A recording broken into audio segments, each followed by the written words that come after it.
A Europa está gradualmente superando o SP500, o que é uma novidade, considerando o ano 2016 até o momento. Bem-vindo novamente, Bruno. Bom dia, Cass.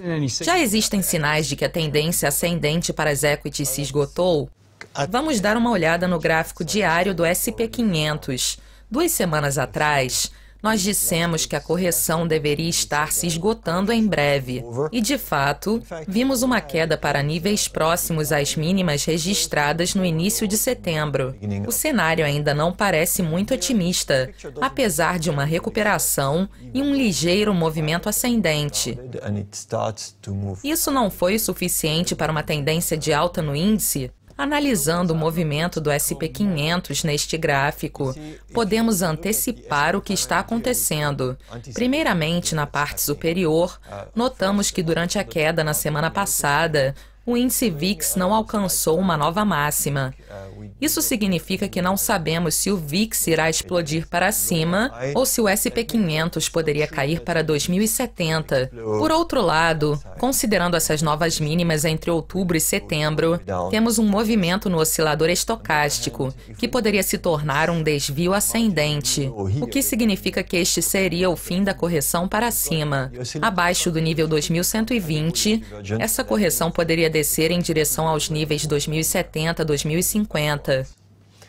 From the 2120 levels towards the 2193. E onde estão as outras notícias que indicam tendência de alta? Nos Estados Unidos, a tendência de alta não está tão óbvia quanto no Eurostoxx, porque acabamos de ver uma pequena ruptura da linha de resistência, e o impulso para cima também está se fortalecendo.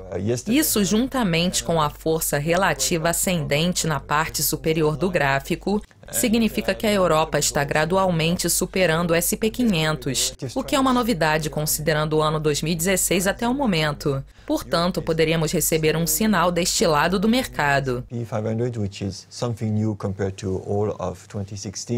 Existem cenários parecidos em outros mercados?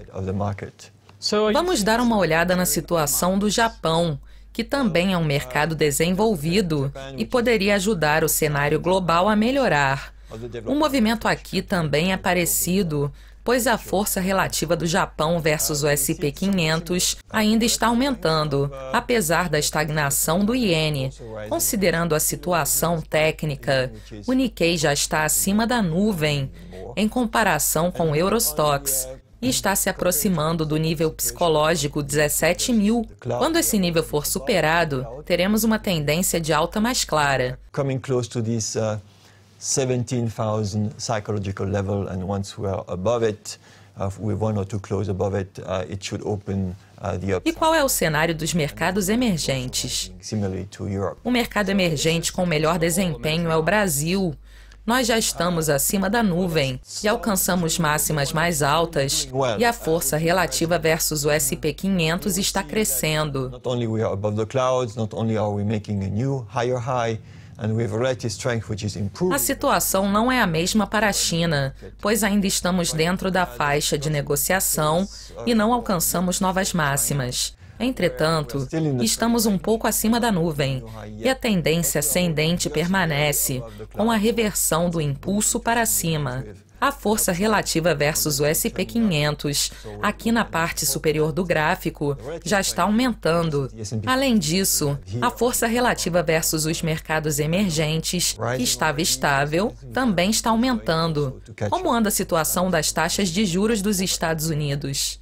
As taxas de rendimento de 10 anos nos Estados Unidos provavelmente provocaram esta correção que vemos aqui, de meados de setembro até outubro, porque elas subiram de 1,50% para 1,80%. Essa alta foi relativamente acentuada, considerando o curto período de tempo.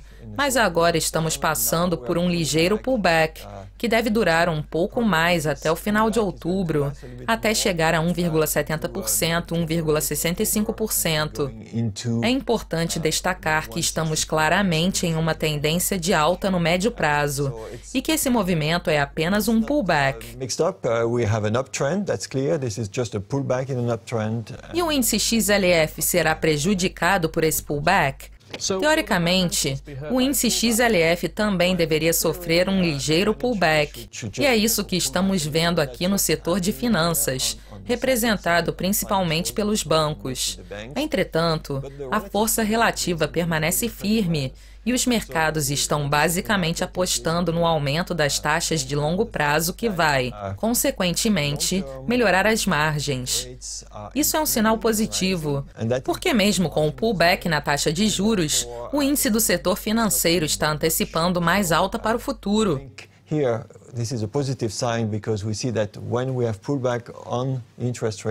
E quando veremos uma tendência de alta de verdade? Isso deveria estar acontecendo agora, o que é uma boa notícia. Ainda estamos aguardando uma confirmação, mas a nossa expectativa é de um movimento não apenas no setor financeiro. Desde o verão, temos observado esse padrão cabeça e ombros no petróleo, que está novamente testando o nível 51 e deve rompê-lo, ajudando o setor de energia dos Estados Unidos a superar ainda mais o desempenho do S&P 500. Isso também deve apoiar a indústria em geral, porque indica que o crescimento está sendo retomado. To outperform even more the S&P 500. That should help the industrial as well.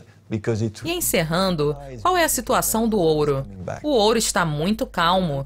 Como podemos ver no gráfico, após um grande movimento de 1.310 para 1.245 há cerca de 2 semanas, nada mais aconteceu. Nós devemos nos concentrar no fato de que já entramos para território sobrevendido e estamos próximos à parte inferior das bandas de Bollinger.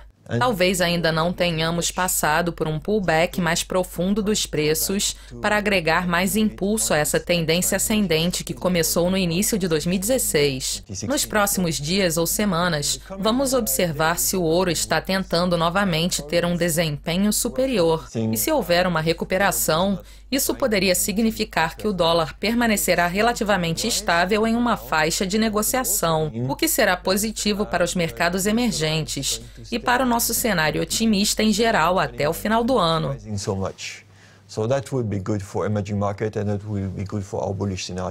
Bruno, muito obrigado pela participação. Obrigado pelo convite. Obrigado pela audiência e continuem conectados a Dukascopy TV para mais atualizações e análises. Até mais.